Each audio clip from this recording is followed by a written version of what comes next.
Hello friends, welcome to food cooking videos. ఈ వీడియోలో మనము బంగాళాదుంపలతో చేసుకునే 2 స్నాక్ వెరైటీస్ చూద్దామండి. చాలా ఈజీగా చేయొచ్చు అండ్ అంతే టేస్టీగా ఉంటాయి.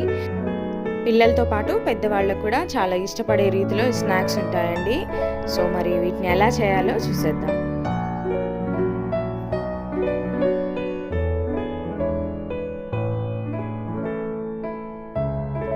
ఆలూ బిస్కెట్స్ వీటిని ఎలా చేయాలో చూద్దామండి. ఆలుగడ్డల్ని పీల్ చేసి చిన్న ముక్కలుగా కట్ చేసుకోవాలి.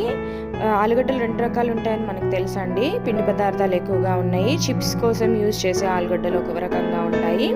ఇవైతే మనం కూరల్లో వాడే ఆలుగడ్డలండి. వీటిని మనం ఎలా గుర్తుపట్టచ్చు అంటే వీటి పైన స్కిన్ మందంగా ఉంటుంది, సాఫ్ట్గా ఉంటుందండి. ఇప్పుడు నేను ముక్కలుగా కట్ చేసి పెట్టిన ఆలుగడ్డల్ని గిన్నెలో వేసి మెత్తగా ఉడికే వరకు ఉడకనివ్వాలండి. కుక్కర్లో వేసినట్లయితే 3-4 విజిల్స్ ఇస్తే సాఫ్ట్గా ఉడుకుతాయి. ఇప్పుడు నీరు ఎక్కువ లేకుండా వాటిని జాగ్రత్తగా తీసి ఒక బౌల్లో వేసి ఈ విధంగా మెత్తగా చేయాలండి. ఇక్కడ మ్యాషర్ యూజ్ చేయకూడదండి. స్పూన్తోనే ఈ విధంగా గట్టిగా ఒత్తుకుంటూ చేసినట్లయితే ఆలుగడ్డల పేస్ట్ కొంచెం సాగినట్టుగా అవుతుంది. దీంట్లోకి ఇప్పుడు మనం పెప్పర్ పౌడర్, సాల్ట్ మనకు తగినంత రీతిలో వేసుకొని దీంట్లోకి 2 స్పూన్ల కార్న్ఫ్లవర్ వేయాలండి. అవసరమైనట్లయితే మనం పిండి కలిపేటప్పుడు ఇంకొంచెం యాడ్ చేసుకోవచ్చు. పిండిని ఈ విధంగా దగ్గరగా కలుపుకోవాలి. దాంట్లోకి 1 స్పూన్ ఆయిల్ వేసి చేత్తో మనకి చపాతీ పిండి మాదిరి కలపాలండి. చూసారుగా ఈ విధంగా దగ్గర పడుతుంది పిండి. ఇప్పుడు దీన్ని మనము చిన్న చిన్న పూరి ఉండలు తీసుకున్నట్టు తీసుకోవాలి. వాటిని రౌండ్గా చేయాలి.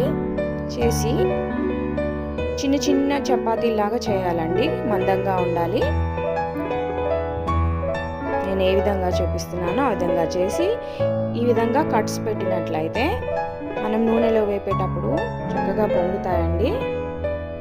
నేను అన్నీ రెడీ చేసి పెట్టాను పక్కన. ఇప్పుడు ఆయిల్ కూడా మీడియం హీట్లో ఉండాలండి.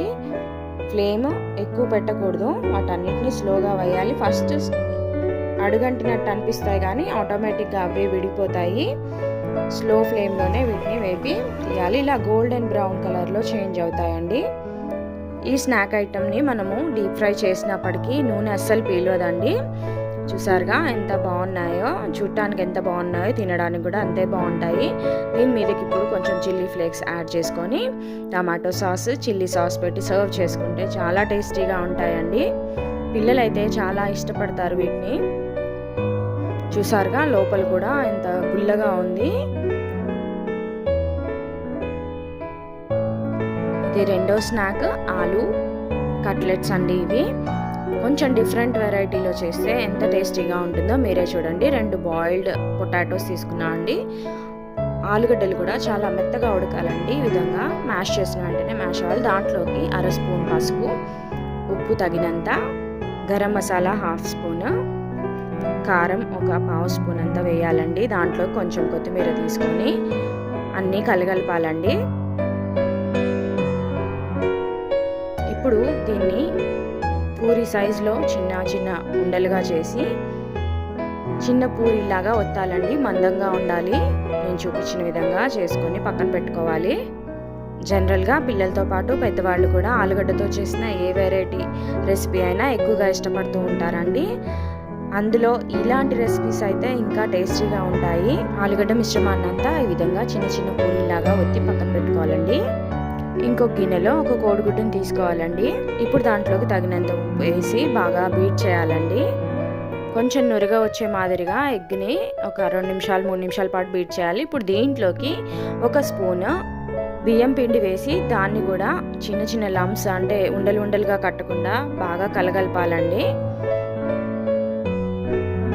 ఈ విధంగా మొత్తం కలిసిపోయేటట్టు చేసి పక్కన పెట్టుకోవాలి. ఇప్పుడు ఒక కళాయిలో కొంచెం నూనె ఎక్కువగానే తీసుకోవాలండి. మనము నూనె ఒక మాదిరిగా కాగిన తర్వాత ఒక్కొక్క కట్లెట్ని తీసుకొని కోడిగుడ్డులో ముంచి జాగ్రత్తగా వేయాలండి. విరిగిపోతాయి లేకపోతే. చూసారుగా ఒక 2 నిమిషాల తర్వాత అన్నీ ఒక సైడ్ నుంచి మరొక సైడ్కి తిప్పి లో ఫ్లేమ్లోనే వీటిని కాల్వాలండి. ఈ విధంగా గోల్డెన్ బ్రౌన్ కలర్ వచ్చిన తర్వాత మనం సర్వ్ చేసుకోవచ్చు. వీటిలో నూనె కూడా ఎక్కువగా పీలవదండి. రుచి కూడా చాలా బాగుంటుంది. మీరు ట్రై చేసి చూడండి. నా వీడియోలు కనుక నచ్చినట్లయితే లైక్ చేయండి, షేర్ చేయండి, కామెంట్ చేయండి. Thanks for watching.